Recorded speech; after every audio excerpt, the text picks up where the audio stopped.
Hello Antony பேசுகிறேங்க. இன்னைக்கு topic வந்து தங்கம் வாங்கலாமா வேணாமா. இன்னைக்கு பார்த்தீங்கன்னா நவம்பர் 8th. டைம் பார்த்தீங்கன்னா மணி 2:30 மணி ஆகுது. ஸோ தங்கம் வாங்கலாமா வேணாமா, விலை ஏறுமா விலை இறங்குமா அப்படின்னு சொல்லிட்டு நிறைய பேருக்கு வந்து கொஸ்டின்ஸ் இருக்கலாங்க. அந்த கொஸ்டின்ஸ் எனக்கு தெரிஞ்ச வரைக்கும் சொல்கிறேங்க நான். சரிங்களா? இதை வந்துட்டு வாங்கி ஆகணும் வாங்கக்கூடாதுன்றது கட்டாயம் கிடையாது. இது ஜஸ்ட் ஒரு எஜுகேஷன் பர்பஸ் மாதிரி நினைச்சுக்கோங்க. அதுக்கப்புறமா நீங்க டிசைட் பண்ணுங்க. சரிங்களா? இது என்னுடைய தனிப்பட்ட கருத்து. சரி, இந்த ஸ்கிரீன் ஷேர் பண்றேன். இப்ப நம்ம என்ன பேச போறோம்னா தங்கத்தை பத்தி தான் டோட்டலா. சரிங்களா? ஓகே. தங்கம் வந்து வாங்கலாமா, அது முதல் கேள்வி. ரெண்டாவது, தங்கம் விலை ஏறுமா, அது ரெண்டாவது கேள்வி. தங்கம் விலை இறங்குமா, இது மூணாவது கேள்வி. சரிங்களா? இப்போ என்னுடைய ஷீட்டுக்கு போறேங்க. இன்னைக்கு காலையில வந்து எவ்வளவு இருக்குன்னா 11,185 ரூபா ஒரு கிராம் இருக்கு. சரிங்களா? கூட 11,185 ரூபா ஒரு கிராம் இருக்கு. இன்னைக்கு நவம்பர் 8. உங்களுக்கு டேட்டாவை காமிச்சா இன்னும் புரியும் நல்லா. இது பாருங்க, இது வந்து இன்டர்நெட்ல தான் எடுத்தேன். 6th நவம்பர் 7,800 ரூபா ஒரு கிராம் இருந்திருக்குங்க. சரிங்களா? இதே காலகட்டத்தில் 7,800 ரூபா இருந்திருக்குது. இங்க இருந்து கிட்டத்தட்ட வந்து உங்களுக்கு 11,200 ரூபாய் இன்னைக்கு இருக்கு. அப்படின்னா 5,000 ரூபாய் ஏறி இருக்குங்க. 5,000 ரூபாய் ஏறினா கிட்டத்தட்ட 60% ஏறி இருக்கு. 7,200ல இருந்து அப்படியே படிப்படியா பாருங்க, அப்படியே கொஞ்சம் கொஞ்சமா போகுது. 7,000 வருது. இங்க வந்தோன்னா 8,000க்கு மாறுது. 6 பிப்ரவரி இந்த வருஷம் 2025. அதுக்கப்புறமா என்ன ஆகுது, 9,000த்துல வந்து போகுது இங்க. கரெக்டா? ஸோ இங்கெல்லாம் பாத்தீங்கன்னா 9,000 வந்துருச்சு ஏப்ரல்ல. அதுக்கப்புறமா பாத்தீங்கன்னா அப்படியே இருக்கு. திடீர்னு வந்து சரசரசரன்னு மேலே ஏற பாக்குது. இந்த இடத்துல பாத்தீங்கன்னா 10,039 ரூபா வந்துருச்சு செப்டம்பர்ல. இப்ப செப்டம்பர்ல இருந்து அக்டோபர் பாத்தீங்கன்னா பயங்கரமா ஏறி போயிடுச்சுங்க. சரியா?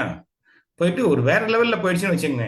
இங்க பாருங்க, 12,291 ரூபாய் 20ஆம் தேதி அக்டோபர் போயிருக்கு. அதாவது ஒரு 15 நாளைக்கு முன்னால, ஒரு 3 வாரத்துக்கு முன்னால. இதுல என்ன தெரியுதுன்னா 7,000ல இருந்து 11,382 ரூபா வரைக்கும் வந்து இதுல வந்து போட்டு வச்சிருக்காங்க. கரெக்டா?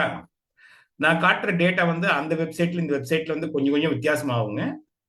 அதனால சோ இது ஃபர்ஸ்ட். ரெண்டாவது, சில பேருக்கு வந்து தங்கம் வந்து எவ்வளவு இருந்தது ஆதி காலத்துல அப்படின்ற ஒரு கேள்வி கூட இருக்கலாம். சரிங்களா? அதுக்கு வந்து பாத்தீங்கன்னா நான் உங்களுக்கு வந்து இயர் வைஸ் டேட்டா எடுத்து வச்சிருக்கேன். 1964ல பாத்தீங்கன்னா கிட்டத்தட்ட 60 வருஷத்துக்கு முன்னால 63 ரூபா ஒரு கிராம் இருந்திருக்கு. இன்னைக்கு கிட்டத்தட்ட வந்து 11,000 ரூபாய் ஆயிடுச்சு. இப்ப அப்படியே பாருங்க, 63ல இருந்து இந்த 70 வரைக்கும் வந்து 184 வந்திருக்கு இந்த இடத்துல. அப்ப 184ல இருந்து 1,330 ரூபாய் 1980ல வந்திருக்கு. 1990ல பாத்தீங்கன்னா 3,200 ரூபாய் வந்திருக்கு. அதுக்கப்புறமா வந்து அப்படியே 2000ல பாத்தீங்கன்னா 4,400 ரூபாய் இருந்திருக்கு. அதுக்கப்புறம் 2010ல 18,500 ரூபாய் ஆயிடுச்சு. அதாவது 4 மடங்கு இம்ப்ரூவ்மெண்ட் பாருங்க. 4,000ல இருந்து 18,000 ரூபாய் வந்து இங்க போயிருக்கு. அப்ப 2020ல பாத்தீங்கன்னா 18,000 48,000, 1.5 மடங்கு இன்க்ரீஸ் ஆயிருக்கு. இந்த 48ல இருந்து இங்க வந்து 1,11,000 ரூபாய் இன்க்ரீஸ் ஆயிடுச்சு. இப்படிதான் வந்து தங்க விலை வந்து உங்களுக்கு ஏறிட்டே போகுது. அதனால நீங்க லாங் டேர்ம் இன்னொரு 5 வருஷத்துக்கு தங்க வச்சுக்கணும் அப்படின்னு நினைச்சீங்கன்னா கண்டிப்பா வாங்கலாங்க. அதுல மாற்றமே கிடையாது. அது நான் சொல்லல, இந்த சார்ட் சொல்லுது. இப்ப நீங்க பாத்துருக்கீங்களா டேட்டா, நீங்க வைக்க வைக்க வந்துட்டு அது என்ன பண்றது, ஏறிட்டே போகுது. ஒரு 10%, 12%, 50% அப்படி ஏறிட்டு போயிருக்கு. ஆனா இப்போ வாங்கலாமா அப்படின்னு பார்த்தோம்னா இது யோசிச்சுதாங்க வாங்கணும். ஏன்னா கோல்டு வந்து விலை ஏறதுக்கு பெரும்பாலும் வந்து தமிழ்நாட்டிலும் இந்தியாவில் என்ன சொல்லுவாங்கன்னா, தீபாவளி வரப்போகுது கோல்டு விலை ஏறும் அப்படின்வாங்க. அக்ஷய திதி வரப்போகுது கோல்டு விலை ஏறப்போகுது அப்படின்னு சொல்லுவாங்க. அதுக்கப்புறம் வந்து சைனால வந்து ஃபெஸ்டிவல் இருக்கு அதனால ஏறப்போகுது அப்படின்னு சொல்லுவாங்க. ஆடி மாசம் வந்தா சில சமயம் ஏறும் அப்படின்னு சொல்லுவாங்க. இதுதான் நம்ம நினைச்சிட்டு இருக்குமே தவிர, ஆனா உண்மையில கோல்டு ஏறுது இறங்கல, ஏன் ஏறுது ஏன் இறங்குதுன்றது பெரும்பான்மையான மக்களுக்கு இங்க தெரியாதுங்க. ஆக்சுவலா இது மெயின் காரணம் பாத்தீங்கன்னா டிமாண்ட் அப்படின்னு சொல்றதை விட, சரிங்களா, இப்ப நம்ம டிமாண்ட் வந்து நம்மள மாதிரி ஆளுங்க வந்து வாங்குறத பத்தி தான் பேசிட்டு இருக்கோம், டிமாண்ட் டிமாண்ட் சொல்லிட்டு. ஆனா உண்மையிலே டிமாண்ட் நம்மள மாதிரி ஆளுங்க வாங்குறது டிமாண்டே கிடையாதுங்க. இப்ப என்ன ஆகுது, ஜியோ பொலிட்டிக்கல் டென்ஷன் அப்படின்னு சொல்லுவாங்க. இப்ப இஸ்ரேல் வார் நடக்குது, இஸ்ரேலுக்கும் பாலஸ்தீனுக்கும் ஒரு பிரச்சனை, இஸ்ரேலுக்கும் ஈரானுக்கும் ஒரு பிரச்சனை, ரஷ்யாவுக்கும் உக்ரைனுக்கும் ஒரு பிரச்சனை. அந்த டைம்ல என்ன பண்ணுவாங்கன்னா கோல்டு விலையை வந்துட்டு இன்டர்நேஷனல் மார்க்கெட்ல ஏத்தி விடுவாங்க. நம்பர் 1. ரெண்டாவது வந்து அமெரிக்கால இன்ட்ரெஸ்ட் ரேட் குறைச்சாங்கன்னு வச்சுக்கோங்க, உடனே வந்து தங்கம் வந்து விலை வந்து ஏற ஆரம்பிக்கும். நீங்க பாத்தீங்கன்னா வந்து போன மாசம் நினைக்கிறேன் ஒரு 0.25% குறைச்சாங்க, இந்த மாசம் ஒரு 0.25% குறைச்சாங்க ரேட்டு. அந்த இன்ட்ரெஸ்ட் ரேட் குறையும் போதெல்லாம் இது ஏறுங்க. மூணாவது மெயின் காரணம் பாத்தீங்கன்னா இந்தியாவின் டாலருக்கும் நம்மளுடைய ருபிக்கு இருக்கிற கன்வர்ஷன். நான் அமெரிக்காவுக்கு வந்துட்டு 1999 போனேங்க. அப்ப பாத்தீங்கன்னா ஒரு டாலர் வந்து 42 ரூபா 46 காசு இருந்தது. இப்ப கிட்டத்தட்ட 87 ரூபாய் ஆயிடுச்சு. அப்படின்னா ஆல்மோஸ்ட் வந்து டபுள் மடங்கு ஆயிடுச்சு, 90% ஆயிடுச்சு. இந்த dollar to India conversion rate மட்டும் ஏறாம அதே 42 ரூபா 46 காசு இருந்திருந்ததுன்னா இன்னைக்கு 11,000 ரூபாயில வந்து கோல்டு இருக்க வேண்டிய அவசியமே கிடையாது. 5,500 ரூபாய் தான் இருந்திருக்கும். சரிங்களா? அதாவது நம்ம என்ன தெரிஞ்சுக்கணும்னா கோல்டு ஜியோ பொலிட்டிக்கல் டென்ஷன்னால ஏறும், அதுக்கப்புறம் வந்து அமெரிக்கால வந்து இன்ஃபிளேஷன் வந்தா ஏறும், இந்தியாவின் பண வீழ்ச்சி, சரிங்களா, டாலருக்கும் அது இருந்தா ஏறும், அதே மாதிரி வந்து டாலர் ஸ்ட்ராங்கான ஏறும். அதுக்கப்புறம் இன்டர்நேஷனல் மார்க்கெட்ல என்ன பண்ணுவாங்கன்னா கோல்டை வந்து புஷ் பண்ணி மேல கொண்டு போயிட்டு லாபம் சம்பாதிச்சுட்டு அப்புறம் கீழே தொப்புன்னு போட்டுருவாங்க. லாபம் எடுக்கிறவங்க லாபம் எடுத்துட்டு அதுக்கப்புறம் போட்டுருவாங்க. இது எப்படின்னா சில சமயத்துல பாத்தீங்கன்னா நம்ம ஊர்ல விளையாடுவாங்கல்ல, ஆதி காலத்துல பாத்தீங்கன்னா ரோட்லயே சீட்டு கட்டு போட்டு 1 வச்சா 5, 5 வச்சா 10, 10 வச்சா 5 அப்படிலாம் கத்திட்டு இருப்பாங்க ரோட்ல. அதே மாதிரிதாங்க இது. ஸோ இப்போ கோல்டை வந்து ஒரு கரன்சியா ட்ரீட் பண்றாங்க. இன்னும் ஒரு பெரிய காரணம் என்னன்னா நிறைய வந்து பேங்க், அதாவது இந்தியாவில் ரிசர்வ் பேங்க்னு சொல்றோம் இல்லைங்களா, அந்த மாதிரி ஒவ்வொரு நாட்டுக்கும் வந்து ஒரு பேங்க் இருக்குங்க. அந்த பேங்க்ல என்ன பண்றாங்க கோல்டை வந்து வாங்கி வச்சிருக்காங்க. அதனால வந்து கோல்டு விலை ஏறுது. ஸோ இப்போ என்ன, நான் வந்து வாங்க மாட்டேன்னு கேட்டீங்கன்னா கண்டிப்பா வாங்குவேன். ஆனா மொத்தமா போயிட்டு வந்து ஒரு 10 சவரம் 20 சவரம் அப்படின்னு சொல்லிட்டு இன்வெஸ்ட்மெண்ட் பர்பஸ்க்காக நான் வாங்க மாட்டேங்க. ஏன் வாங்க மாட்டேன்னா இது குறைஞ்ச காலகட்டத்தில் வந்து கடகடன்னு ஏறி 60% 70% போயிடுச்சுங்க. இப்ப என்ன பண்ணணும், நான் கொஞ்சம் வெயிட் பண்ணுவேன். ஓகே, இந்த கோல்டு விலை இறங்கட்டும் அப்படின்னு சொல்லிட்டு. அதனால வந்து 10 சவரம் வந்துட்டு ஒரே நாள்ல போய் வாங்குறத விட ஒவ்வொரு சவரனா வந்து ஒரு 10 நாளைக்கு ஒரு முறையோ இல்ல வந்துட்டு ஒரு மாசத்துக்கு ஒரு முறையோ அந்த மாதிரி வாங்குவேன். இப்ப கல்யாணம் அப்படின்னு நடந்தாலோ இல்ல வேற ஏதோ ஒரு நல்ல நிகழ்ச்சி நடந்தாலோ நான் கண்டிப்பா போய் வாங்கிடுவேன் கோல்ட்ல. அது மாற்றம் வந்து ஒன்றும் கிடையாது. ஆனா நான் வாங்கிட்டு திரும்பி கம்மி ஆயிடுச்சுன்னு வச்சுங்களேன், அப்ப என்ன வரும்னா ஒரு மாதிரி வந்து பிரச்சனை ஏற்படுங்க. ஐயோ கம்மியான நிலைமையிலிருந்து வாங்கிக்கலாமா அப்படின்னு மனசு தோணும். இப்ப உங்களுக்கு தெரியும் அமெரிக்க அதிபர் ட்ரம்ப் வந்து இப்போ ஒரு 6 மாசமா வந்து அவர் தான் நியூஸ்ல இருக்காரு. எப்ப பார்த்தாலும் ஏதாவது வந்து டாரிஃப்னு போடுறாரு. ஒவ்வொரு நாட்டிலையும் வந்து டாரிஃப் போடுறதுனால குழப்பம் ஏற்படுது. இப்ப மெயினா வந்து அவர் சைனாவுக்கு அகேன்ஸ்டா டாரிஃப் போடுறேன் அப்படின்னு சொல்லிட்டு இருக்காங்க.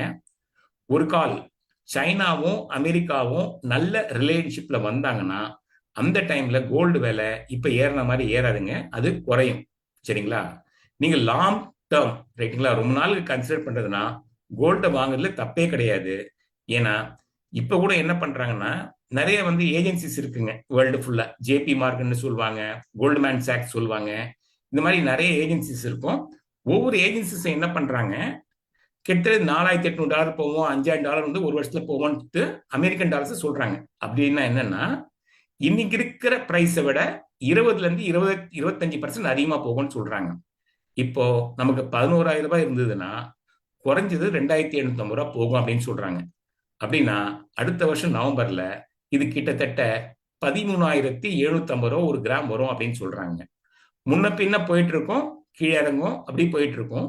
அந்த நீங்க என்ன பண்ணலாம்னா நிறைய வந்து கோல்டு சிட்டெல்லாம் வந்து வச்சிட்டு இருக்காங்க. ஃபார் எக்ஸாம்பிள் இப்போ நீங்க சென்னையிலே பாத்தீங்கன்னா ஜிஆர்டியில் வச்சிருக்காங்க, அதுக்கப்புறமா வந்து சரவணால வச்சிருக்காங்க, அப்புறமா வந்து இப்போ ஒரு கடை பார்த்து அந்த கடை பேர் டக்குன்னு ஞாபகம் வரல. நிறைய கடையில வந்துட்டு நம்ம கல்யாண் ஜுவல்லர்ஸ்ல வச்சிருக்காங்க. இந்த மாதிரி நிறைய கடைகளை என்ன பண்ணி வச்சிருக்காங்க, உங்களுக்கு வந்து கோல்டு வந்துட்டு மந்த்லி வந்து சீட்டு கட்டுற மாதிரி வச்சிருக்காங்க.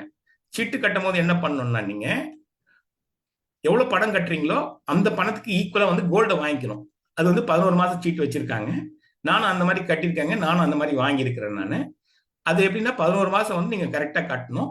அதை பத்தி நான் அடுத்த வீடியோவில் சொல்றேங்க. ஆக மொத்தம் இது ஃபைனல் கன்க்ளூஷன் என்னன்னா, அவசரப்பட்டு இன்வெஸ்ட்மெண்ட் பர்பஸ்க்காக அதிகமா வாங்கி வச்சுக்காதீங்க.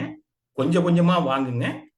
அதே மாதிரி நீங்க லாங் டேர்முக்கு 5 வருஷம் 10 வருஷம் நீங்க கோல்டை பத்தியே கவலைப்படலன்னா கண்ணை மூடிட்டு கோல்டை பத்தி வாங்கிக்கலாம், ஒன்றும் ப்ராப்ளம் இல்லை. ஆனால் இப்ப நீங்க 11,200 ஒரு கிராம் வாங்கிட்டு அது உலக பொருளாதார சூழ்நிலை நல்லபடியா அந்த 11,200 திரும்பி 10,500க்கோ 10,000க்கோ இல்ல 9,000க்கோ 9,500க்கோ வந்தால் இது என்ன ஆகும்னா ஏறதுக்கு கொஞ்ச நாள் ஆகுங்க. அப்ப நம்ம போட்ட பணம்லாம் முடங்கி போயிடும்.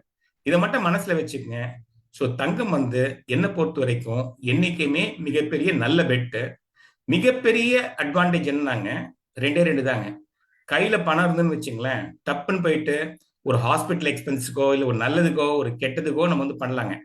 அதே மாதிரி கோல்டு 22 கேரட்டோ 24 கேரட்டோ கையில வச்சிருந்தோம்னா நம்ம உடனடியே என்ன பண்ணலாம், அது விற்கிறதுக்கு நமக்கு உரிமை இருக்கு. அதே மாதிரி நமக்கு லோன் வேணும்னு வச்சுக்கோங்க, பேங்க்ல போய் லோன்ல வச்சுக்கலாம். இல்ல பிரைவேட்டா நிறைய ஏஜென்சிஸ் இருக்கு. இப்போ பாத்தீங்கன்னா முத்தூட் ஃபைனான்ஸ் இருக்குது, அங்க போயிட்டு நீங்க வைக்கலாம். மணப்புரம் கோல்டு லோன் இருக்கு, அந்த மாதிரி வைக்கலாம். இல்ல நம்ம ஊர்ல பாத்தீங்கன்னா ஒவ்வொரு ஸ்ட்ரீட்டுக்கும் பாத்தீங்கன்னா மார்வாடி கடைகள் இருக்கும், பான் புரோக்கர் ஷாப்பு. என்ன இன்ட்ரெஸ்ட் ரேட் கொஞ்சம் அதிகமா இருக்கும், பேங்க்ல போய் வச்சா கம்மியா இருக்கும். அதனால அந்த விதத்துலயும் யூஸ்ஃபுல்லா இருக்குங்க. கோல்டுன்றது உங்களுக்கு கேஷ் இருக்க மாதிரி தான். அதே சமயத்துல ஏதாவது நம்ம ஃபங்க்ஷன் எல்லாம் போறோம்னா ஒரு ஆடம்பரமா நம்ம போட்டுட்டும் போகலாம். இது எல்லா சூழ்நிலையிலும் பாத்தீங்கன்னா இப்போ உன்னுடைய ஒரு மிகப்பெரிய பல்க் இன்வெஸ்ட்மெண்ட் பண்ணாதீங்க, கொஞ்சம் கொஞ்சமா வாங்கலாம். அப்படி இல்லை நான் 5 வருஷத்துக்கு கவலைப்படல 10 வருஷத்துக்கு கவலைப்படலன்னா என்னுடைய கணிப்பு பிரகாரம் இந்த 11,000 இருக்கிறது கிட்டத்தட்ட 20,000 போய் முடியுங்க. ஏன்னா நான் முதல்ல யூஎஸ்ல 25 வருஷத்துக்கு முன்னால வாங்கும் போது கிட்டத்தட்ட 300 ரூபாய் ஒரு கிராம் இருந்ததுங்க. அந்த 300 ரூபாய் ஒரு கிராம் 25 வருஷத்துக்கு முன்னால இருந்ததுதான் இப்ப உங்களுக்கு 11,000 போய் நிக்குது. அதனால நீங்க தைரியமா கோல்ட வாங்குங்க.